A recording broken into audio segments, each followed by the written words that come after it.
Hello everyone. Today in this video we shall learn about the social stratification. Let us see the brief outline what we are supposed to discuss in this video. Introduction and concept of social stratification, meaning and definitions, characteristics, origin of the social stratification, and finally the types of the social stratification. So let us see the introduction and concept of social stratification. We know that differentiation or differences is the very law of the nature, and it is also true in the case of the human society. That human society, we are not homogeneous at all, but heterogeneous we say, because we differ from one another in many respects. We are equal, human being can be said to be equal so far as the bodily structure is concerned. But starting from the physical appearance of the individuals, the intellectual, their morality, the philosophy, the mentality, the economic conditions, be it the religion, political perspective, and other aspects are all different. So no two individuals are exactly alike, and diversity and inequality are inherent in the society. So hence, we can say that human society is everywhere stratified in every aspects. And all societies, they arrange the members in terms of either superiority, somebody will be inferior, and in the perspective of equality as well. So the vertical scale of evaluation, placing the people in strata or in layers, in differences, we call it as what? Stratification. So those in the top stratum have more power, privilege and prestige than those below. So you see, society, we compare, we try to rank the individuals under groups. As well as members of a group, we compare different individuals, be it in selecting a mate or employing a worker, dealing with a neighbor, developing friendship with an individual, or any kind of relationship that we have. And human being in the society, we compare groups such as castes, the races, the colleges, cities, athletics teams, and so on and so forth. And these comparisons are valuations, and when members of a group agree, these judgments are social evaluation. So all societies differentiate members in terms of roles, and all societies also evaluate roles differently. So some roles are regarded as more important, or socially more valuable than some roles that we do in the society. And the person who perform the more highly esteemed roles, they are rewarded more highly. What is social stratification then? So we can say that this stratification, whatever we have discussed, it is simply a process of the interaction of the differentiation that we people have recognized, or we try to differentiate, whereby some people, they come to rank higher than the others. So more privilege, the less privilege, the high power, the less, the gap between having more power and the less power, or whatever differentiation then we make. So we can say that stratification is just a process of interaction of the differentiation which has been ranked in the society. Discuss few definitions. Ogburn and Nimkov, the process by which individuals and groups are ranked in a more or less enduring hierarchy of status, it is known as stratification. Melvin M. Tamin, social stratification refers to arrangement of any social group or society into a hierarchy of positions that are unequal with regard to be it power, property, social evaluation, or psychic gratification.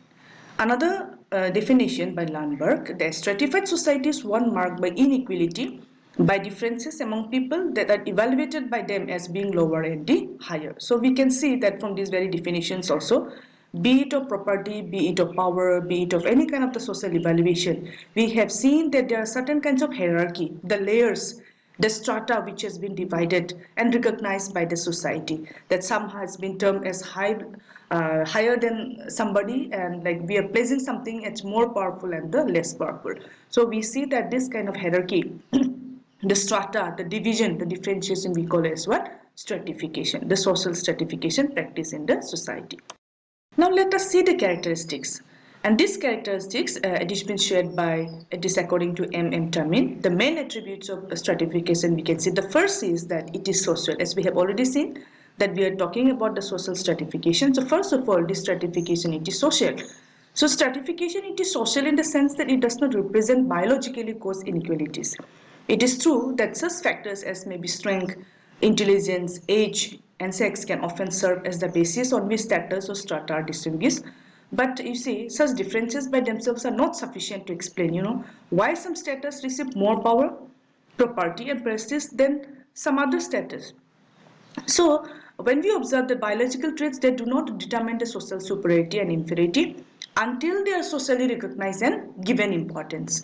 So it is the society who recognize to whom we should give more respect, or maybe the less privilege, the less kind of the status that we are giving in the society. So it should be socially recognized, you know. For example, the manager of an industry attains a dominant position not by his physical strength nor by his age, but having the socially defined traits. And what are those? It may be the education, the training skills, experiences, personality, character, etc. are found to be more important than the biological equalities. So it is ancient. It is not that new, we know. The stratification system, it is quite old, and according to historical and archaeological record, it has been done already. The stratification was present even in the small wandering bands, and earlier it was age and the sex that it was the main criterion of the stratification.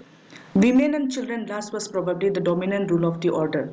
Difference between the rich and the poor, powerful and the humble, free men and slaves was there in almost all the ancient civilization. And ever since the time of Plato and Kautilya, social philosophers have been deeply concerned with economic, social, and the political inequalities that exist in the society. So it is ancient. It is universal as well. That the stratification system is a worldwide phenomenon.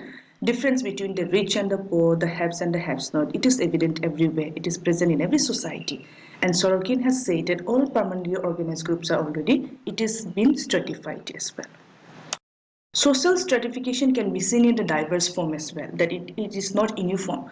It has never been uniform in all the societies. Say, for example, the ancient Roman society was stratified into two strata, the patricians and the plebeians. But in the ancient Aryan society, it is been divided into four varnas, the Brahmin, the Kshatriya, the Vaishyas, and the Shudras. The ancient Greek society into freemen and the slaves, and so on. So class, caste, and the estate, it seemed to be the general form of stratification to be found in the modern world. But stratification system, it seems to be much more complex in the civilized society. The next is it is consequential. The stratification system has also its own consequences as well. The most important, most desired, and often the scarcest things in human life are distributed unequally because of the stratification. And it leads to mainly two kinds of the consequences, we can say, the life chances and the lifestyle. Now, what are the life chances? Life chances refer to such things as infant mortality, longevity, physical and mental illness, childlessness, marital conflict, separation, and the divorce, which comes under the life chances. And lifestyles include such matters as the mode of the housing, residential area, one's education, means of recreation, relationship between the parents and the children, the kind of the books that we read, magazines that we prefer, TV shows that we prefer or we are exposed to, one's mode of convenience, and many more. So life chances, you know, they are more involuntary. Like we doesn't have any choice out here. While lifestyles reflect differences in the preferences, tastes, and the values. We also have to go through or to know related to the origin of the social stratification, how it has derived indeed, as we have known that it is ancient as well. So there are two theories that reflects about the origin of social stratification. Theory of economic determination, we also say it as a conflict theory, or the other one is the functionalist theory. Uh, Origin of the social stratification, the first one is the theory of economic determinism or the conflict theory. So this theory, according to Karl Marx, it is the economic factor that are responsible for the emergence of different strata or because of the social classes, and therefore social classes are defined by the relation to the means of the production. And thus, in every society, two mutually conflicting classes, the class of the capitalists and the class of the workers, or we can say in the very simple language, the rich and the poor. Since these two classes have mutually opposite interests, conflict between the two are inevitable. It's a must.